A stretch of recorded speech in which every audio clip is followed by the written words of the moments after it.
Kipas angin ini mati, jangan dibuang.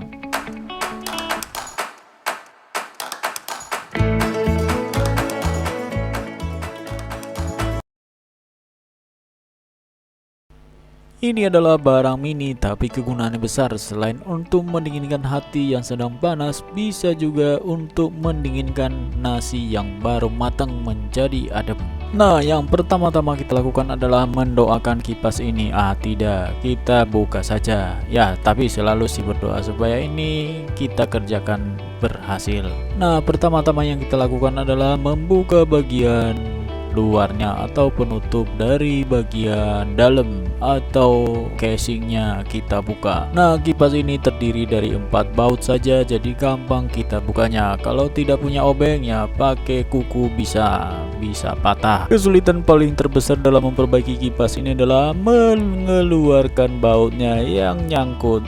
Susahnya ampun dah. Nah, setelah kita perhatikan bagian ini kita nyalakan. Ini adalah posisi nyala tapi tidak mau berputar. Kipas angin ini memiliki 3 top speed. Wah, kayak mobil saja. Ini kipas angin ini memiliki 3 kecepatan, satu yang paling lambat dan ketiga paling cepat, dan yang tengah-tengah ya memang sedang-sedang saja. Dan selain juga punya kecepatan 3, dia juga punya lampu emergency atau kita bisa gunakan untuk kalau misalnya mati lampu. Dan tanpa berlama-lama ini kita copot saja dinamonya. Permasalahannya ada di dinamonya mati. Ini kenapa mati? Ya karena lama sudah dipakai bertahun-tahun. Kemungkinan karbon brusnya habis. Kalau ada yang bertanya apakah ini dinamo bisa dibenerin, bisa saja, tapi nanti akan rusak lagi. Ya, daripada kita pusing-pusing benerin dan pasang lagi, buka lagi, pasang lagi, mendingan kita beli saja dinamo baru. Dinamo baru itu bisa kita dapatkan di shop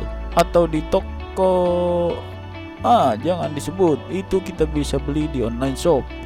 Jadi kalau misalnya kita ganti dengan dinamo baru, harganya cuma 2.000 atau 3.000 sampai 5.000 saja. Ya, daripada kita gonta-ganti, itu kita akal-akalin saja, itu memakan waktu. Kita cari yang lebih praktis saja, kita copot saja dinamonya, kita pasang yang baru. Ini dia dinamo barunya. Dinamo baru punya kaki positif dan negatif, dan untuk kabelnya sendiri dia punya positif dan negatif. Jadi gampang saja kita memasangnya, tidak perlu pakai ribet karena sudah ada warna merah dan warna putih, tinggal kita solder saja. Nah, ini adalah ujung kabel positif dan negatif. Yang perlu kita lakukan adalah kita kasih sedikit tetesan di ujung kabelnya, tetesan solder atau tetesan timah, dan di bagian dinamonya juga kita kasih sedikit tetesan timah supaya nanti gampang kita melakukan penyolderan. Untuk melakukan penyolderan jangan lama-lama solder menempel di bagian dinamo, karena nanti bagian dalamnya itu adalah plastik dan akan meleleh atau sedikit bengkok, dan itu akan mengganggu kinerja dari dinamo itu sendiri. Jadi untuk melakukan soldernya harus secara cepat, makanya di awal kita kasih sedikit tetesan timah supaya tinggal kita tempel sedikit solder, itu timah langsung menempel. Nah, ini telah selesai kita solder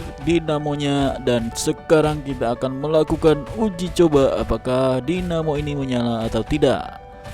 Dan berhasil, dan ini adalah dinamo sudah berhasil kita pasang. Sekarang kita tempatkan pada posisi semula. Dengan demikian kabel-kabel yang telah berantakan tadi kita harus pasang dengan baik. Kenapa? Nanti nyangkut baling-balingnya dan malah rusak baling-baling. Nah, gampang saja untuk pemasangannya. Ini kita pasang lagi dinamonya di tempat semula dengan cara ditekan sedikit, dan di bagian bawahnya itu ada sedikit lem, jadi tidak perlu kita pasang lem kembali. Dan setelah kita pasang dinamo dengan baik dan benar, dan kita pasang baling-balingnya, ini sudah kita pastikan bahwasanya dinamo tidak bergoyang dan kabelnya tidak juga kelewer kemana-mana.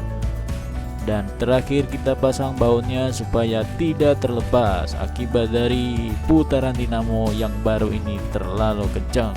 Akhirnya selesailah kita pasang baut-bautnya, dan ini kipas angin sudah bisa dipakai.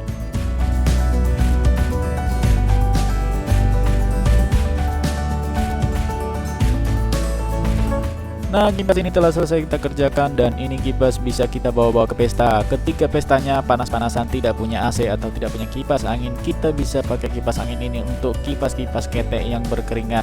Lumayan lah buat kipas-kipas sedikit. Oleh karena itu jangan lupa ya guys, subscribe dan share ke teman-teman supaya channel ini bisa bermanfaat buat banyak orang. Subscribe itu gratis guys. Jadi ini juga kipas ini bisa digunakan untuk mendinginkan HP yang panas atau habis main game bisa kita dinginkan menggunakan kipas angin mini ini. Putaran kipasnya tidak bisa kencang karena belum dicas, hanya di putaran pertama saja atau di speed pertama yang bisa dipakai karena belum dicas. Tapi lumayanlah untuk posisi satu aja kita bisa mendapatkan kesegaran yang alami.